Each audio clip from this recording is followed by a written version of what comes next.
Salamu aleykum kadirlik vatandaşlarım. Salamu aleykum bütün dünyadaki Uygur, Kazak, Kırgız, Özbek, Tatar barlık karındaşlarım. Aldığımızda kelivatkan yeni yılınlarını təbrikleymen. Gerçi bu yeni yılda biz hoş bulduğun gün emes azap okuvat bilen kirgen bolsak mı karındaşlarım? Muşu yeni bir yılga atlığa vaqtta sizlerinin ailenlerge, ballarınlağa, vatanda azap tatıp atkan uruqtuq qalırınlağa Allah-u Teala bir hoş haber versin deb Allah'dan sorayma, şunu ve ümit kılmak. Hem üzənlarının bütün arzu armanlarının əməl işini Allah'dan tileymen.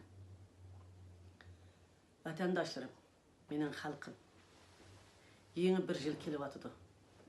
Aldığımızdaki yıllarda, ketip atkan bu yılda özünler bilirler, bizning halkımız